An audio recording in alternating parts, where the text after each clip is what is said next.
Hello guys and welcome back to Reading Club. So today I'm going to start a new book. It's called Daisy and the Trouble with Coconuts. And I'm going to read you chapter 1 to chapter 3. Chapter 1. The trouble with coconuts is they are the worst type of nuts in the whole wide world. If I was a monkey living in a jungle that was totally made up of coconut trees, and one of the coconuts on one of the trees asked me to be their friend, then there is absolutely no way that I would say yes. I'd rather be friends with Jack Beetristle, who is the worst boy on earth, than be friends with a coconut. If you ask me, coconuts shouldn't be allowed in a fun fair. If you double ask me, they shouldn't even be allowed to grow. Coconuts are too big. Coconuts are too hairy.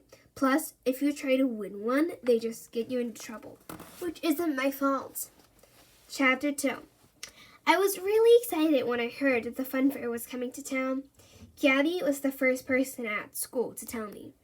Nishtat Bagwell was second. Danielle McNichol was third. Fiona Tucker was fourth, I think. Or it might have been Colin Kettle. I'm not sure, so I'll call it a draw. Everyone in the playground was really excited about the fun fair. Trouble is, everyone was still really excited when we went into class too.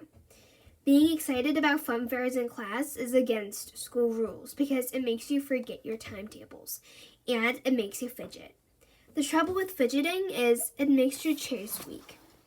The trouble with chairs squeaking is it makes your teacher look right at you, which is a bit of a problem if you've just said 6 7s or 93.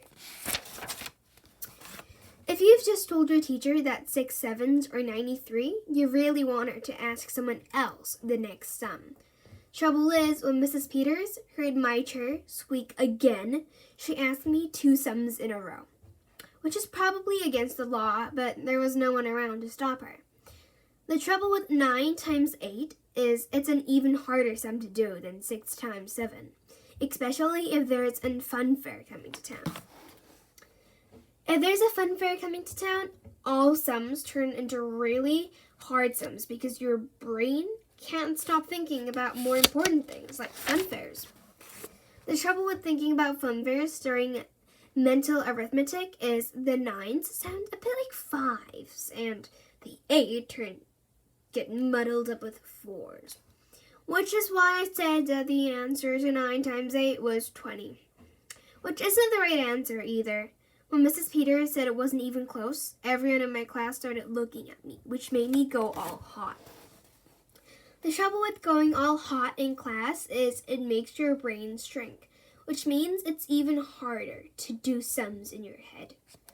Luckily for me, Jack Beetristle fell off his chair just before I was going to change my mind to 76, which was a good job, really, because 76 wasn't the right answer either.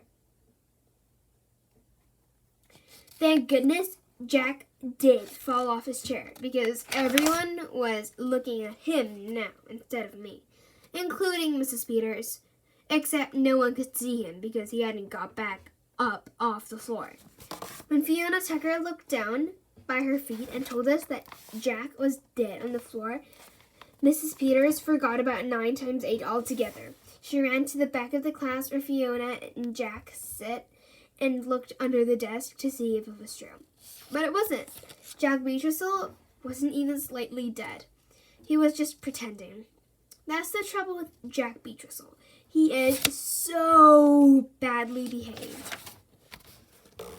The trouble with pretending you're dead in class is Mrs. Peters doesn't think it's a very funny thing to do.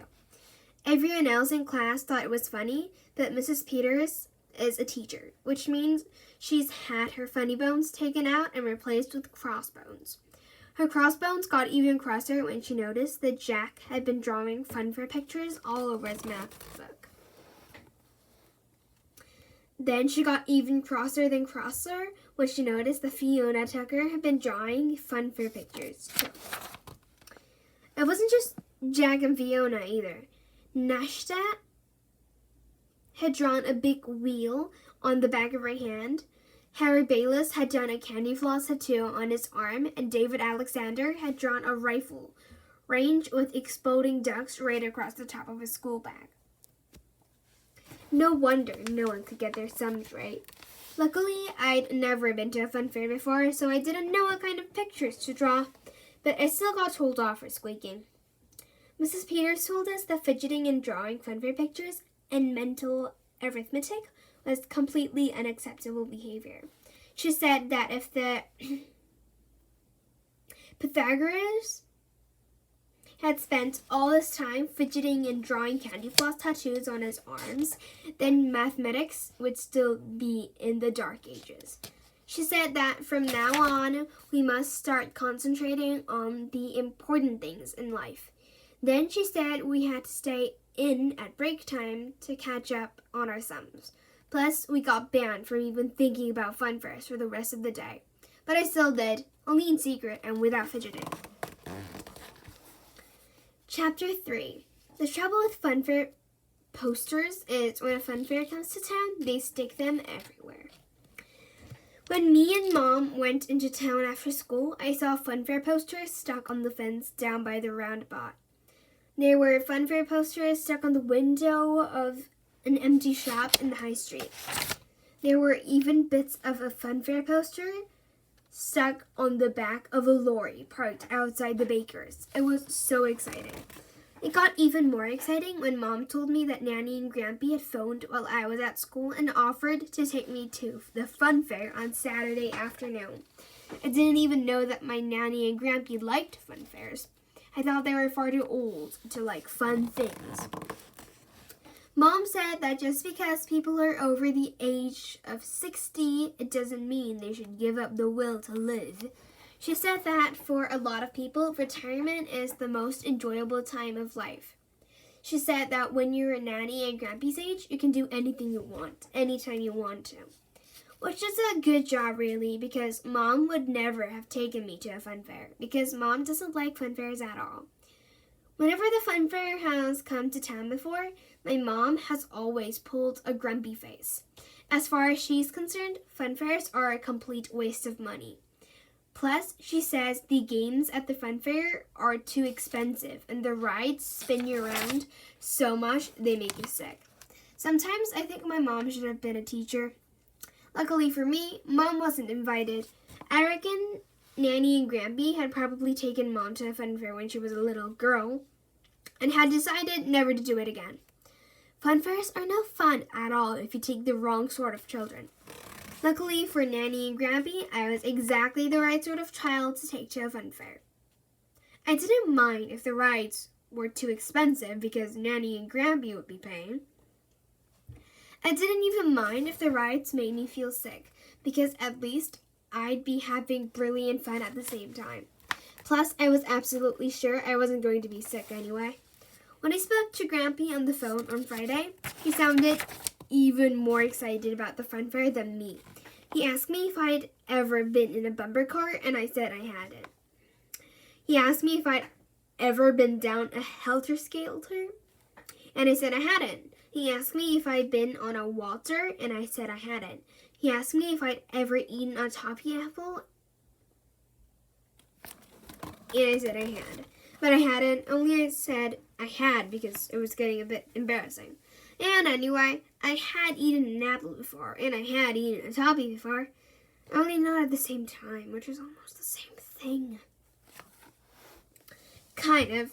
Anyway, Grampy said that there were two things that we absolutely must do while we were at the fun fair on Saturday. Number 1, we must win a goldfish. Number 2, we must win a coconut. I never won a goldfish or a coconut before, so you can imagine how excited I was now. When Nanny came on the phone, she said that they would pick me up in the car at 12 o'clock on Saturday and would bring me back at 4. Which, if you were any good at mental arithmetic, adds up to 4 fabulous, fun-filled hours. Maybe staying in at break time did help me with my sums after all.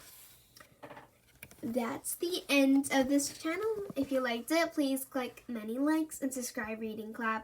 I'll come back tomorrow with a new and improved channel. Bye, everybody!